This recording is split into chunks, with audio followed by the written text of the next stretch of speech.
Alrighty, I'm here with Dylan Ratigan of MSNBC. He's in Lexington, Kentucky. Why did you come to Kentucky?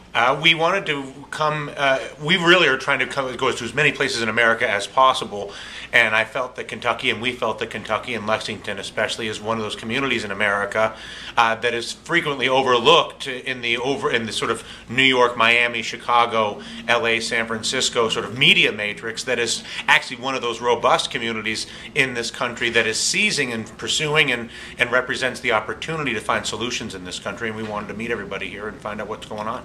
Okay, so just to be clear, it wasn't the bourbon. It was not. Well, no, if anything, it was John Yarmouth. John Yarmouth. Okay, great.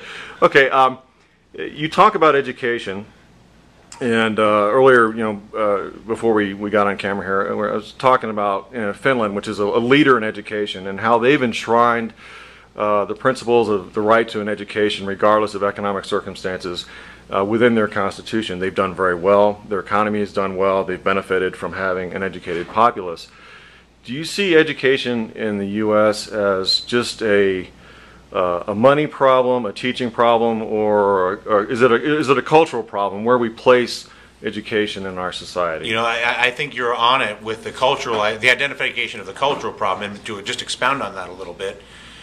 Once you understand that the community, whether it's the community in Lexington or the community that is America or in Kentucky, however you want to define the size of the community, but that the community is the capital base. The community is not the liability, the community is not the product, the community is your capital. And that the most significant thing that you have to do in order to manifest the value from those communities, from your capital, is to have a robust culture of learning.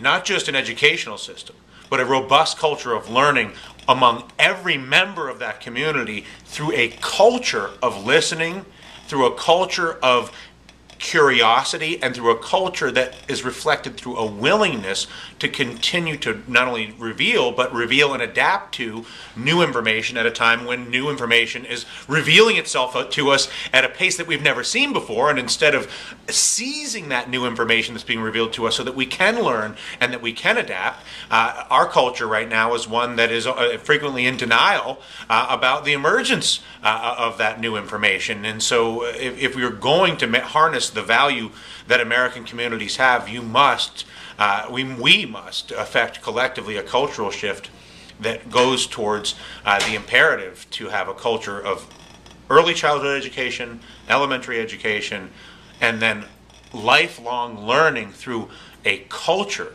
of problem solving that exists in pockets in America, but we can certainly expand it. The thing that we can influence the most is the school in our community. Okay. The thing that we can influence the most is the hospital in our community.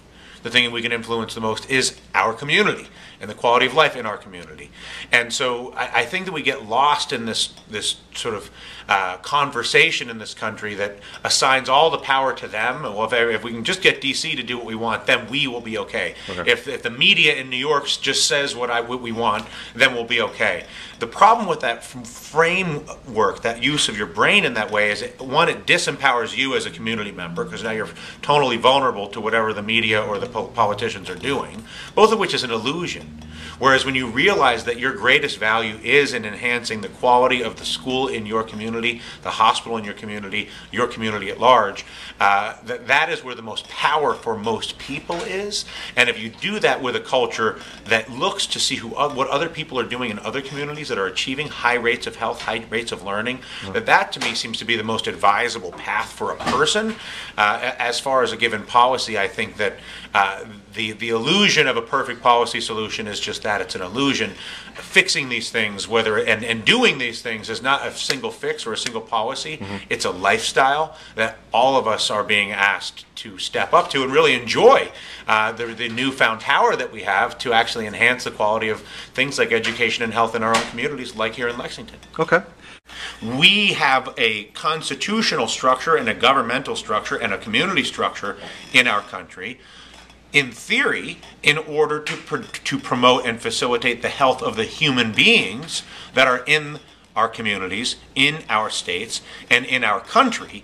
And you know, it's almost as if we've lost our minds a little bit in assigning some of the characteristics, the very noble and wonderful aspirations of our Constitution that is set out for humans, for machines, which is a little bit nuts. Do you think we ought to go back to a clearer definition of economic rights versus liberty rights? I kind of hear is that the message? I mean, sure. In a nutshell, for me, much as they realized about 1,000 years ago that they needed to separate church and state, because if they didn't separate church and state, that the influence of church and state together was so corrupting that it was disastrous and murderous and destructive for a lot of human beings for a long time. Well, 1,000 years have gone by since we've been working with that experiment, and while we've done a reasonable job in America of keeping a separation between church and state, we have allowed a total integration of business and state. And at this point, the single greatest risk to America, American businesses and businessmen who want to compete and do things better, and American government and American people who depend on it, is the unholy alliance between business and state. And so for me, the great separation for our generation, much as it was 1,000 years ago with church and state, is business and state, which is not just for the people, it's also for the businesses. The problem with a monopoly, oligopoly, bought system like the one that we have is that very few businesses that are not part of that bought network can thrive or succeed. If those businesses can't thrive or succeed, we have a reduced rate of experimentation in general, because every small business is itself some sort of an experiment. If we have that reduced experimentation, then we have no ability to adapt at a time when the world is changing very fast and we're really facing certain doom in that regard. And so why we would allow a reduction in experimentation, a reduction in competition, a reduction in entrepreneurialism, simply to preserve the most threatened who are financing our government, is insane. And I think it's why we'll probably fix it. Okay. This has been called the new Gilded Age. Mm-hmm. Are you the new populist? You know, I resist labels. Here's why. So let's say I'm the populist. Okay. If I'm the populist, it means that I'm against them, mm-hmm. the gilded ones. If I'm the Democrat, then I'm against the Republicans. If I'm the occupation, well, then I'm against the banks. Mm-hmm. If I'm the Tea Party, well, then I'm against the incumbent Republicans and the status quo politicians. I am not against anything. If anything, I represent the aspiration, I think, of everybody in this country and really around the world to be the 100%. Where there's not an enemy if you're the 100%. I don't need an enemy to function as a man. I don't need an enemy for me to have power. My mission is to manifest my own intent, mm-hmm. and then project that intent out into the universe and see what comes back. And what we're finding is that there are a lot of people who share my intent. It's the reason why we have the audience we have on the television show. It's the reason why the book is successful, all these different things. And so the reason I hesitate on the populist framing is not any resistance to the word. It's a resistance to the need to create a them, because I don't actually believe they exist. I simply believe there is one group of people, and that is us. Okay. So what do we do in November I mean, there's a lot of great ideas and people come forth, but at the end of the day, if we can't either get the courts to come around and relitigate Citizens United, and which they're going to. Which that may happen. Montana's about to go. Right, okay. Or elect people, send people to Congress that share your views. Yeah. More people like John Yarmouth. Sure. How do we organize that? How do we get those people to the polls in November and give them something to coalesce around? So here's the issue with the presidential election and sort of the whole concept of assigning our destiny to a single event on a single day. Who will win? The pro wrestling has begun. Will it be my guy or will it be your guy? And oh my goodness, I don't know who it's going to be, and the fate of the world hangs in the balance. Well, what we found out between Bill Clinton, George Bush, and Barack Obama is it doesn't matter. Sorry to tell you. So whether Barack Obama is reelected, whether Barack Obama's opponent is elected, excuse me, there is absolutely no evidence to suggest that who that person is will have any impact consequentially on the overall community health of Lexington, Kentucky. Lexington, Kentucky's hospital system, Lexington, Kentucky's school system, Lexington, Kentucky's basic clean air, clean water, jobs in Lexington, Kentucky. Those sorts of things, and to answer your question, whether it's in Lexington, Kentucky or any other city in America, are going to be solved and are being solved by people who live in Lexington, Kentucky, who are working in the hospital in Lexington, Kentucky, in the schools, in the community itself.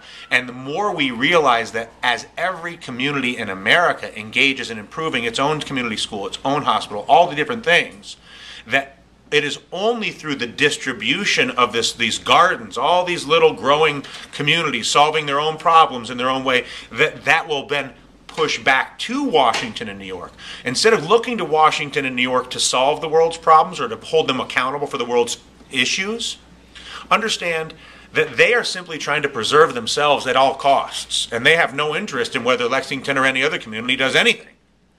And so it's the only people that have an interest in what happens in Lexington or any other community is or are the people of Kentucky and the people in Lexington. And as we collectively do this and restore our own communities around the country and around the world, you will see the power bases like DC or elsewhere respond last, not respond first. And so I would look at this presidential election as a necessary part of the current system, but I would devote your energy, I'm devoting my energy towards establishing connections around America so that we can create clusters and investment pools and entrepreneurs to create 30 million jobs, to improve our hospitals, to improve our schools, because it is only the work of individual citizens in this country like myself and you and everybody else that is focused on actually building the second set of maps, the new methodologies that are these community-driven and then spreading from those communities to states and then ultimately to the nation, as opposed to fighting